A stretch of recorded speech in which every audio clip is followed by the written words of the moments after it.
Bom dia, criancinhas! Tudo bem com vocês? Espero que sim. Hoje a nossa história será, sobre a ascensão e queda do Império Romano, aula 11 e 12, tá?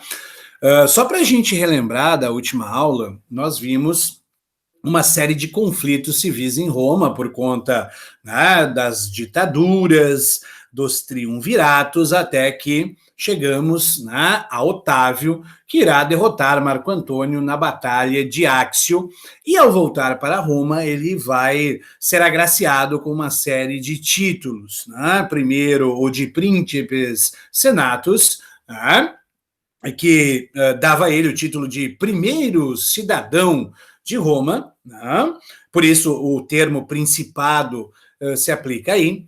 Depois ele será presenteado pelo Senado com o título de Augustus, o divino, aquele que é amado pelos deuses, aquele que possui uma visão para além dos homens. Basicamente essa é a ideia do título de Augustus. E por fim ele será agraciado com o título de Imperator. Imperator significa o protetor. Basicamente, veja, qual é a grande diferença entre César e Otávio, seu sobrinho neto, né? Você deve lembrar que o Senado se recusará a aceitar a ditadura vitalícia de César e por isso ele vai virar um faqueiro nas mãos dos senadores. Por que o Senado aceitará a figura de Otávio? Otávio foi extremamente esperto. Por quê? Durante o período do Império, não haverá dissolução do Senado. O Senado continuará a existir. A diferença é que, nesse período que nós vamos denominar de Império Romano, o imperador concentrava muitos poderes em suas mãos. Basicamente, a ideia de imperador é aquele que acumula muitos títulos. Ele vai acumular o título de Augusto, o título de sumo pontífice, o título de César.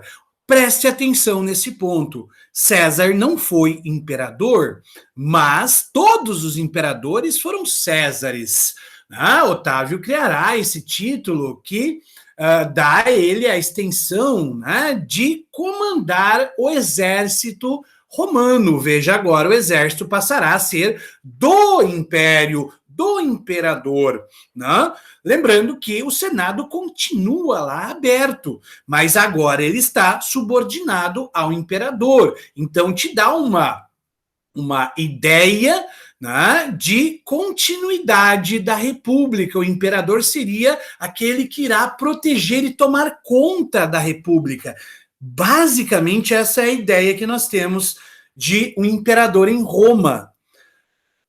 A partir daí, desenvolve-se o Império Romano, ele irá de forma coesa até o século V, e por ser um longo período de 5 séculos, nós vamos dividi-lo em duas partes. O Alto Império, que irá do século I ao século III, e que será o auge de Roma, é o momento em que Roma vai como Pac-Man, fagocitar todo o território em torno do Mediterrâneo, chegando até a Inglaterra, chegando até próximo ao que seria o Iraque hoje, dominando toda a extensão no entorno do mar Mediterrâneo. E essa expansão territorial máxima, obviamente, trará para Roma uma estabilidade econômica muito grande, trará um grande afluxo de riquezas. A gente vai ver no mapa posterior que você tem uma riqueza muito grande produzida ao longo de todas as colônias romanas e que vão convergir para Roma, ok?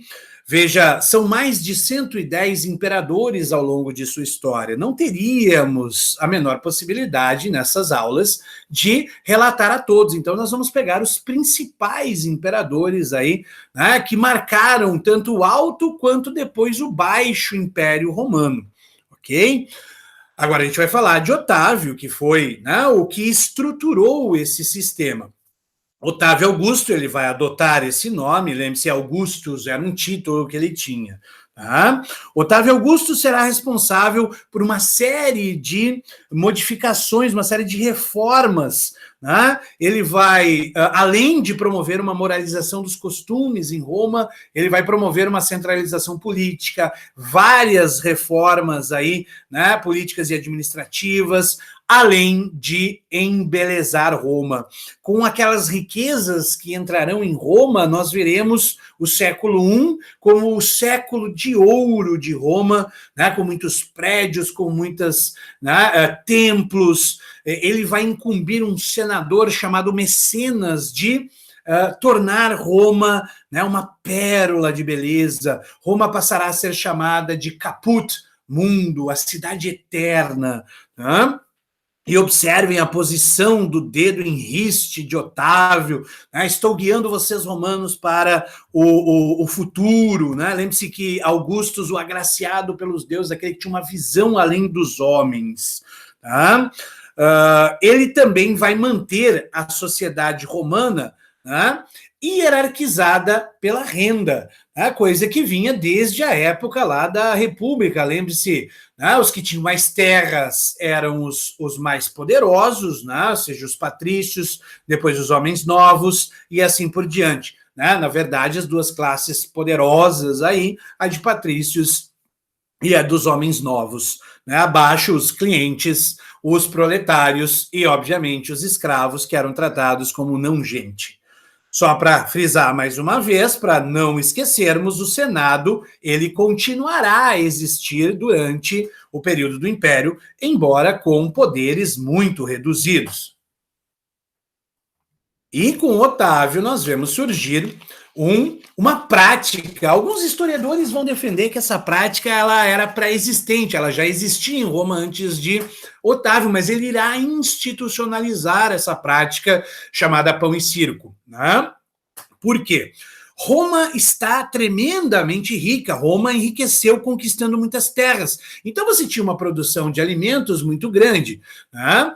E para evitar, né, uma revolta, uma tensão entre os proletários, lembre-se aqueles plebeus pobres que habitavam urbanamente nas cidades romanas, o império vai passar a distribuir pão, trigo gratuitamente a essas populações mais pobres. Então, para que de barriga cheia a galera não, né, se rebelasse contra a política, contra o imperador, né, contra as estruturas de Roma. Somando-se a essa distribuição, né, de terras, né, para que a galera de barriga cheia não reclamasse, também, né, se institucionalizará a ideia do circo, dos espetáculos, principalmente dos espetáculos de gladiador. A ideia era desviar o foco, né, das armações políticas, das decisões políticas, porque o povo agora de barriga cheia não reclamava do Estado, né, e entreter essa população assistindo, né, os espetáculos de gladiador, seja homem contra homem, seja homem contra animais exóticos, eles eram postos dentro de uma arena, de um circo, o mais famoso deles, o Coliseu, mas lembre-se, ao entorno do Mediterrâneo todo, há circo. O mais famoso é o Coliseu, mas há modelos parecidos por todo o mundo romano.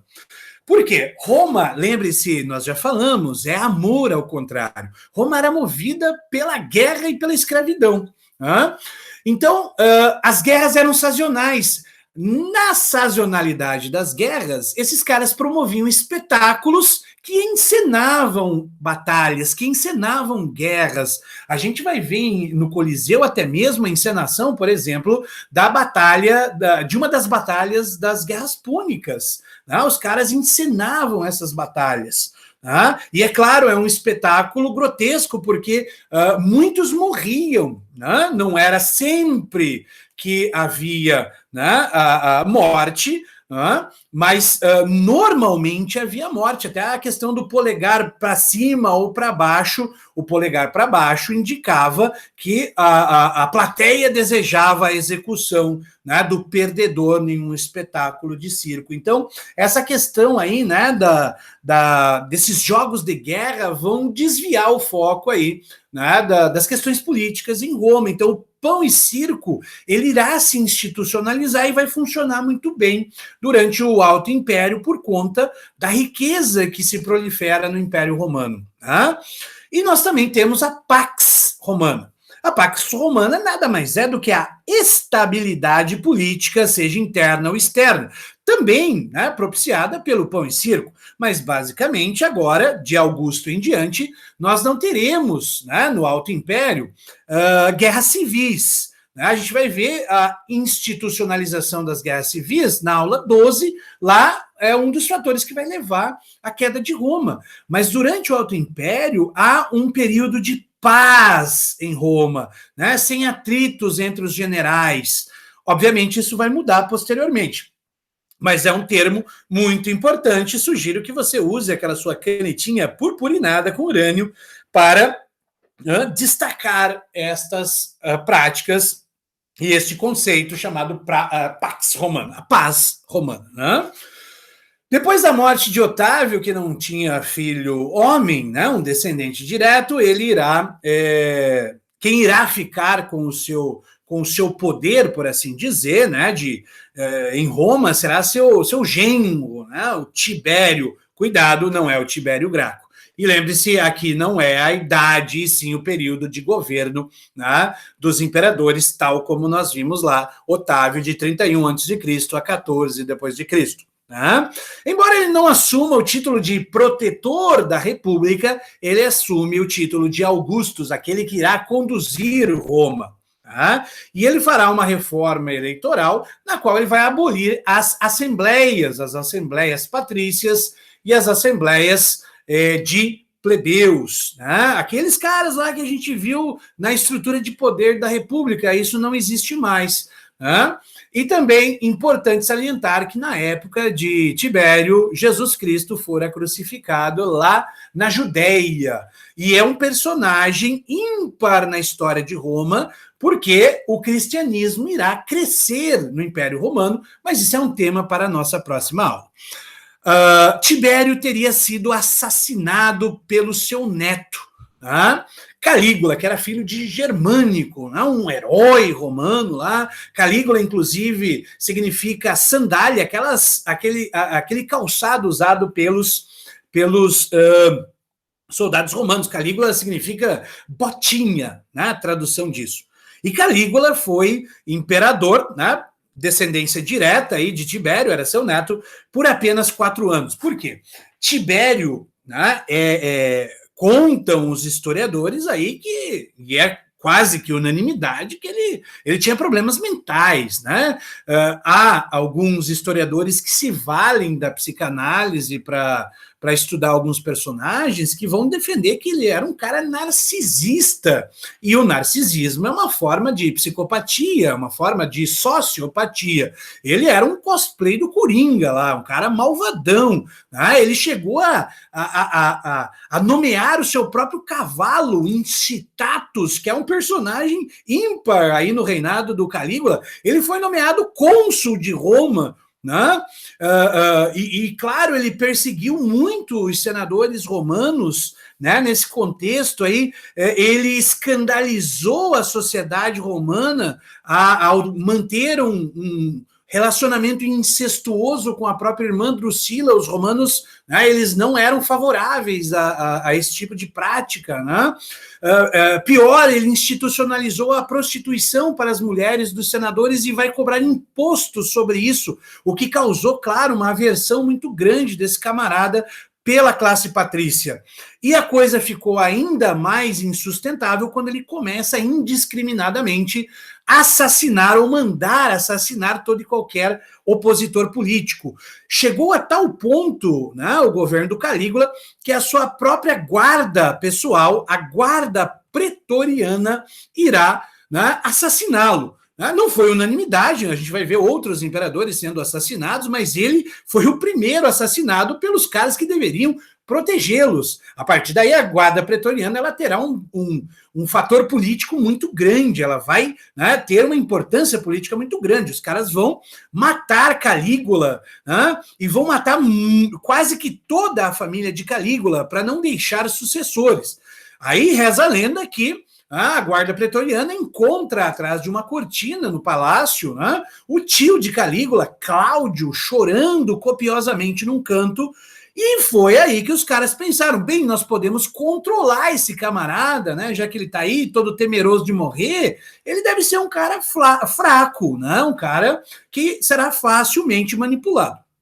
E irão aclamá-lo como imperador. Veja, Cláudio ficará um bom tempo, 13 anos no poder, e ele fará um governo razoavelmente bom, né? Inúmeras obras públicas, reforma no judiciário, reformas legislativas, administrativas, mas o Cláudio não foi muito feliz no amor. A primeira mulher dele tentou assassiná-lo, inclusive, né? E a quarta, ela conseguiu. A quarta esposa do Cláudio, que era sua sobrinha, inclusive, Agripina, irmã de Calígula, irá envenenar Cláudio, né? Irá dar a ele cicuta. Por quê? Agripina, ela casou-se com Cláudio, mas ela teve um relacionamento anterior, ela tinha um filho chamado Lucius Enobarbus Nero, né, ao qual ela queria que fosse imperador, né, só tinha um problema, Cláudio tinha um filho chamado Britânico, que, né, a partir do casamento com Agripina, era meio-irmão de Nero, mas era descendência direta de Cláudio. Resultado, Agripina e Nero vão tramar o assassinato de Cláudio e eles vão conseguir fazê-lo, né? Cláudio será envenenado, morto e depois eles irão, Nero e Agripina, também envenenar o seu meio-irmão britânico, né? E assim Nero seria elevado ao posto de imperador de Roma. Né? Por que Agripina faz isso? Agripina pensava que ela poderia manipular Roma, Nero, né? Ela tinha sede de poder, mas em Roma as mulheres não podiam governar, elas não tinham direitos políticos. Né? Agripina era uma mulher ambiciosa e isso começou a ficar, né, insustentável para Nero. Nero que era também um cara ensandecido. Né? Ele vai acabar tramando a morte da própria mãe. Ele mata, ele faz um matricídio.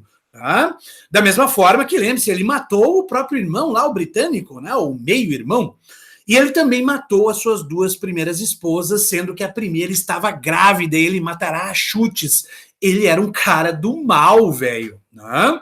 Além do que, Nero foi um dos imperadores que mais violentamente perseguiu os cristãos. E por que os cristãos eram perseguidos em Roma? Nós vamos ver isso melhor na aula 12, mas basicamente, te dando um spoiler, o cristianismo prega tudo aquilo que Roma abomina. Lembre-se, Roma é amor ao contrário. E qual foi o único mandamento que Cristo deixou aos seus seguidores? Amai-vos uns aos outros como eu vos amei. Por isso, os cristãos eram alvo de perseguição e até de difamação no Império Romano. Tá? O cristianismo será proibido por conta disso. Lembre-se que os romanos eles conviviam com religiões diferentes, né? Para os romanos, né? Por exemplo, os judeus, eles permitiam aos judeus cultuar a sua religião, como permitiam aos gregos, como permitiam aos egípcios. Mas o cristianismo não, porque ele era contrário, né, aos ideais romanos. Nero irá mandar queimar uma parte de Roma e vai culpar os cristãos disso. Né? Por quê? Porque Roma passava por uma crise econômica tremenda. A figura, né, o governo de Nero estava sendo criticado por todos os lados. Ninguém queria mais Nero no poder. Nero era um cara ensandecido. Né? Então ele vai criar uma cortina de fumaça, ele ateia fogo numa parte da cidade e vai dizer, olha, a culpa é dos cristãos, esses caras querem destruir Roma. Resultado, os cristãos serão mais violentamente perseguidos, né? Reza a lenda, tem muitos quadros, se você procurar fogo em Roma, você verá. Nero está lá tocando harpa, vendo Roma arder em fogo. Né? Só que a crise econômica ela continuará, né? E aí a situação de Nero vai se tornar insustentável e ele será perseguido por todos os lados e eles vão querer matar Nero e para não ser morto, Nero irá se suicidar. Você tem duas versões, uma que ele comete suicídio, a outra que ele manda o seu escravo enfiar uma adaga, né, na sua barriga, né, e ele teria morrido, né, dizendo uma frase lá: que ator perde Roma, que artista perde Roma. Por quê? Porque ele gostava de tocar harpa, de encenar no teatro, né? Ele dizia: eu não tenho vocação para a política, eu sou um artista e assim por diante, né? E claro, depois da morte de Nero, você tem ali uma instabilidade momentânea, e aí ascenderá o imperador, né, um general chamado Vespasiano, e depois o seu filho Tito, né, assumirá o poder. Durante, né, o governo de Tito, ele irá inaugurar o Coliseu, que nós vamos ver a imagem na aula 12, né? Tito também foi responsável por esmagar o Império Romano, o Templo de Salomão, né? Lembre-se que Jerusalém, a terra prometida que nós vimos lá na aula 4, fazia parte do Império Romano. Os zelotes, que era uma parte da sociedade judaica, vai tentar expulsar os romanos de lá e, como retaliação, né, Tito manda esmagar Jerusalém, expulsar os judeus de lá. É aí que vem a diáspora judaica. E o último grande imperador de Roma foi Marco Aurélio, o rei filósofo. Foi o último grande impulso, né, de expansão territorial. Foi a última grande conquista de Roma aí com Marco Aurélio, lá na região próxima à Germânia, lá onde estavam os povos, né, germânicos, aos quais os romanos chamavam de bárbaros. Por que bárbaros? Porque não falavam latim. Então os romanos achavam que eles balbuciavam, tem a ver com a fala, né? Ele foi o último dos grandes imperadores, né? E dessa forma, né, depois de Marco Aurélio, Roma começará uma lenta e constante decadência. Observem aqui no mapa, né, que todas as riquezas, né, todo o comércio convergia para Roma, né? Há até, né, um ditado que todos os caminhos levam a Roma. Isso é fato, nós vamos ver a rede viária de Roma na próxima aula, né? E aí nós entramos no Baixo Império, que é o período de decadência de Roma, que irá do século III ao século V. Tá? O Baixo Império é marcado pelo fim das conquistas territoriais, né? E menos conquistas territoriais, menos escravos. Menos escravos, menos produção. Menos produção, menos oferta de produto. Menos oferta de produto, maior preço. Maior preço, inflação, tá? É um círculo que irá se repetir ao longo desses 2 séculos e que nós vamos entender na aula 12 melhor, né? Por que Roma parará de conquistar, né? Mas, de fato, o fim das conquistas gera uma crise de mão de obra em Roma, uma crise escravista, e é onde Roma começa o seu lento, porém constante declínio. Né? O primeiro imperador a se destacar neste Baixo Império é um cara chamado Marco Antônio Caracalla. Por quê? Marco Antônio Caracalla vai baixar uma lei. Édito é lei, ou lex, em latim. O Édito de Caracalla, do ano de 212, criará pela primeira vez na história uma cidadania universal. A partir de agora, você não precisava nascer em Roma para ser um cidadão romano. Né? Quem já leu o Novo Testamento da Bíblia já ouviu falar de um cara chamado Paulo. Quando Paulo foi preso, Paulo de Tarso, Tarso é uma cidade na Ásia Menor, ele disse: sou cidadão romano.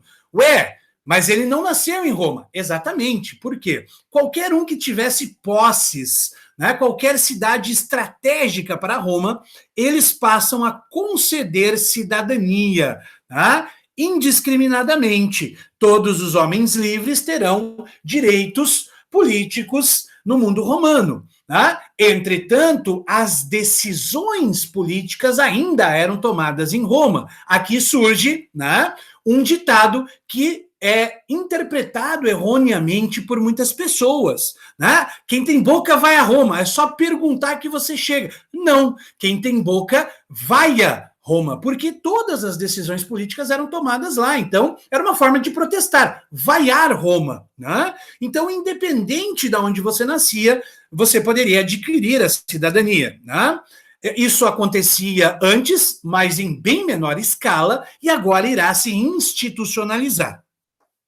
Depois nós teremos o imperador Diocleciano, né, que governará aí, né, do final do século III, início do século IV. Aqui já se sentia o fim das conquistas territoriais. Né? Se eu conquisto menos, tenho menos escravos, menos produção, maior preço. Ele tenta conter o aumento de preços tabelando os produtos. Olha, você não vai, né, subir o preço. O nome disso é Edito do Preço Máximo, um congelamento de preços. E o Império Romano, você viu no mapa anterior, ele era enorme. Observe aqui, né? A evolução de Roma. No final, ele é o maior império até então. Ele estende-se desde a ilha da Britânia até o Iraque. Para controlar todo esse império, Diocleciano irá tentar dividir administrativamente esse enorme império, fazendo as chamadas tetrarquias. Notem, uma divisão administrativa do Império Romano. Não é uma divisão física do Império Romano, tomem cuidado com isso. Ele criou o cargo, né? 2 Césares, 2 Augustos. 4 iriam comandar administrativamente o Império Romano, dado o seu tamanho, dividir para melhor governar. Tá?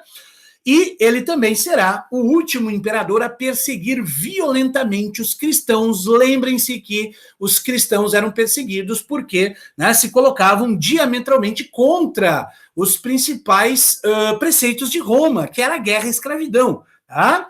E, aos poucos, o cristianismo vai tomar conta da maior parte do Império Romano. Tá?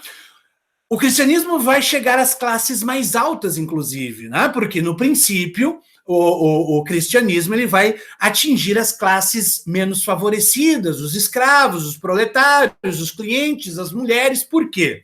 A religião politeísta romana acreditava que a sua vida após a morte seria um reflexo da sua vida na Terra. Então, o patrício continuaria a ser patrício, os ricos continuariam a ser ricos, os proletários continuariam a ser proletários, os escravos continuariam a ser escravos. Qual é a promessa do cristianismo? Que é mais fácil, né, um camelo passar pelo buraco da agulha do que um rico chegar ao reino dos céus. Né? Você que está sofrendo aí na terra, quando você morrer, você terá, né, o paraíso, você terá uma terra de leite e mel para que você, né, desfrute do que você não teve na terra. É uma promessa de vida após a morte. E isso vai atrair escravos, isso vai atrair proletários. Todos os marginalizados de Roma vão, aos poucos, sendo cristianizados. E conforme foi subindo na sociedade, né, você começa a ter cada vez mais conflitos violentos entre os pagãos, né, os que cultuavam a religião oficial de Roma, e os cristãos. Lembre-se que durante muito tempo os jogos de guerra lá no Coliseu e em outros circos do Império Romano eram feitos, né, animais contra os cristãos. Lembre-se da história de Daniel na Cova dos Leões e tudo mais, né? Uma analogia a isso, né? Os cristãos, eles vão servir, né? E outra, os caras colocavam os cristãos com os leões lá em pé de igualdade, tipo, eles deixavam os leões 3 meses sem se alimentar e os cristãos também, e aí, né, a sorte está lançada, basicamente era essa a ideia, né?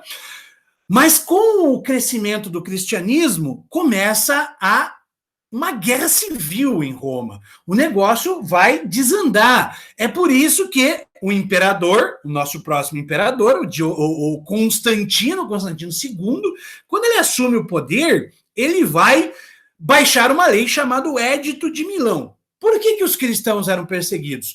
Porque não era uma religião oficial de Roma. Lembra? Você tinha o judaísmo, você tinha, né, a religião egípcia, a grega, né, a própria romana, que é, né, muito parecida com a grega, mas o cristianismo era perseguido porque era ilegal.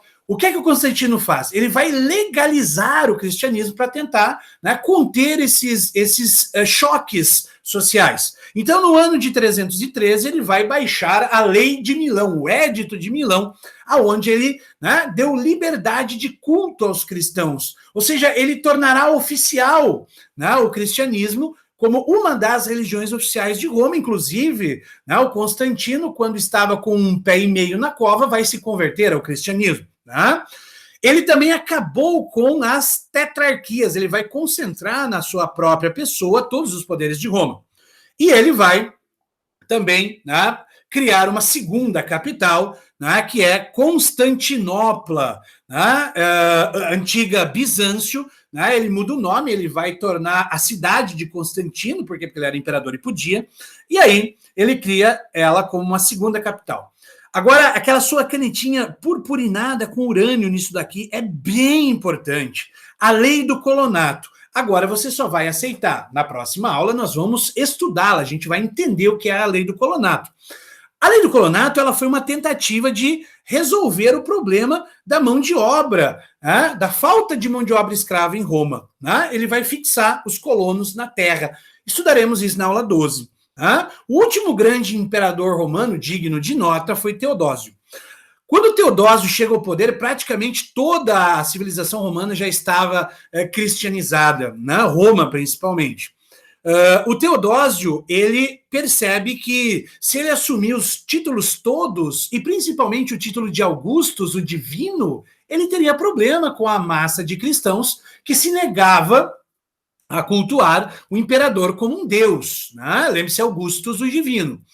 Então, Teodósio, ele numa jogada política muito espertinha, ele abrirá mão do título de Augustus. Porém, ele não abrirá mão do título de sumo pontífice. O que é o sumo pontífice? É o chefe da religião romana, uma religião pagã ainda.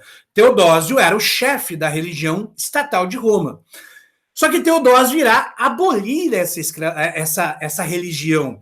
Teodósio, pelo Édito de Tessalônica, de 380, vai proibir todas e quaisquer religiões que não o cristianismo. Né? Ele vai tornar o cristianismo a religião oficial de Roma. Cuidado, Constantino oficializou o cristianismo, Teodósio vai transformá-lo na única religião possível, a religião oficial de Roma. Né?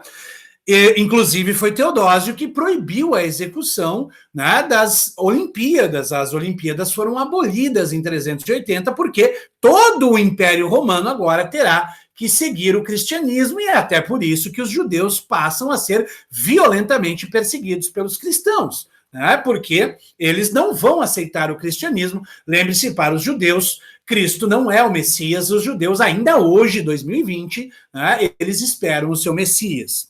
E mais, Teodósio irá partir ao meio o Império Romano. Né? Ele vai criar o Império Romano do Ocidente. Este mapa fica melhor, a visualização. Né? Em vermelhinho aqui, Império Romano do Ocidente. E aqui em laranjinha, o Império Romano do Oriente. Então, ele divide o Império Romano em duas partes, deixando cada lado para um de seus filhos. Roma, né, a capital do Ocidente, Constantinopla, a capital do Oriente. E aí, na próxima aula, nós vamos ver, né, a soma de todas essas ações que vão levar ao fim, né, do Império Romano do Ocidente, né, e até porque que o Oriente permanecerá vivo, né, enquanto que há o desmonte, né, do Império Romano do Ocidente. Então, beijo, espero vocês na